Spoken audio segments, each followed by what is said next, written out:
In Assan, Osiris appointed Shaban as god over the delivered hosts, and Shaban selected officers and teachers, and then divided the people into groups and sections, according to their development, and then erected schools, nurseries and factories, and put the inhabitants to work, feasting them aplenty with rites and ceremonies. After Assan was duly organized, Osiris departed, and went and sojourned in various kingdoms that had been established by his lords. And all the heavens of the earth were thus organized anew under Osiris, being accomplished in 3 years, and Osiris spent the remainder of Dawn in Vibrage, perfecting it as the central kingdom of Atmospheria. And lastly, he decreed the appointment of 10,000 lords, to dwell on earth. Some at the temples of worship, or at oracles, and some within the cities of the Gans, and he decreed for his lords as follows. You appointed lords shall not teach mortals of heavenly things, neither by inspiration, nor through the oracles. You appointed lords shall not let them of humanity commune with the spirits of the dead, not even their own kin. You appointed lords shall not permit spirits to come to their mortal kin. And the spirits of those who die in infancy, you shall deliver to the Asafs in Vibrage. You appointed lords shall not permit spirits to inhabit deserted houses, nor permit them to form habitations on the graveyards, on the earth. You appointed lords shall not permit spirits to inhabit caves or waterfalls on the earth. You appointed lords shall not permit spirits to obsess mortals, nor to speak through them of humanity by entrancement, unless they are spirits you appoint, in order to carry out these, my decrees, the decrees of Osiris, or unless they are masters of generation, Lewis, whom you shall appoint over mortals for other purposes. You appointed lords shall control the selecting and appointing of guardian spirits over newborn mortals. And all such guardian spirits shall teach their wards nothing of heaven near the earth, but inspire them to believe that it, the heavens of true interest, lies far away, and very high, from which none return. And the guardians shall also inspire their wards to consult God only, or his Lord, and to do this by secret prayer. And that the Lord and God are all goodness, and all wisdom, and all love, and all power.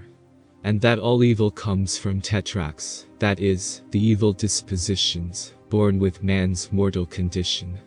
And you, O appointed lords, shall inspire mortals to acquire a knowledge of the sun, moon and stars, giving names to them, these corporeal worlds, together with their places in the firmament. And give them of humanity temples for observation, and tablets for instruction. For in all things you appointed lords shall direct man's soul to the acquisition of corporeal knowledge, causing him to look into corporeal things to find a reason for the behavior of all created substance. And they of humanity shall no longer depend, in any sense, on the spirits for knowledge, or truth. For I, Osiris, am not laying the foundation for spiritual knowledge on earth, that must come after. For as Jehovah first gave man a corporeal life, and then a spiritual life, so am I now laying a foundation for a new race, which is to say, the Gans, with corporeal intelligence and corporeal judgment on the earth. For from their kin, the kin of the Gans, shall spring the heirs of Kosmon, who shall embrace both corporeal and spiritual knowledge.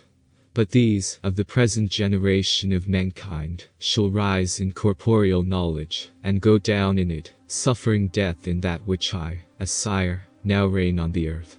You appointed lords shall teach them of humanity in truth, but future generations will contort your teachings into corporeal worship, prostrating themselves before the sun, moon and stars, going down in disbelief in not only the spiritual life, but in the great spirit Jehovah, and his gods and lords.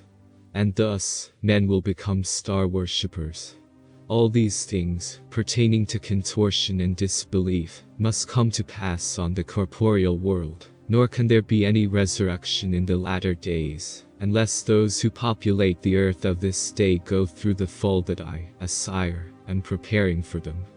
For which reason, you, O appointed lords, shall found, yes, establish corporeal knowledge in the stars, or said another way, lay the base of all corporeal knowledge as originating from the stars, and of the stars, name them as well. For these things, both sidereal origination and stellar nomenclature, will be testimony in Kosmon, of the fate of the worshippers of corporeal knowledge, in the time of the Assyrian cycle. In this re-educating and retooling of humanity, you, O appointed lords, shall leave nothing undone that can be done, in order to make mortals put aside all spirituality, except to believe in the great spirit Jehovah and a distant heaven. Instead make them pursue knowledge wholly corporeal. For the labor of God and his Lord shall not always be to fetch, which is to say, go for and then bring spirits back to earth, to learn of corpor, for this is not Jehovah's plan. A heaven of corporeal knowledge shall be built up, which shall have a base in the firmament of heaven, where spirits can be taught in time to come. Do not fear, O appointed lords, that man, during this period before us, can become too unbelieving in spiritual things. For Jehovah requires even perfection in unbelief, in certain periods of time. And this is the founding of that era on the earth. Therefore, O appointed lords, attend to these matters with all your wisdom and strength, and may the light of Jehovah be with you, now and forever.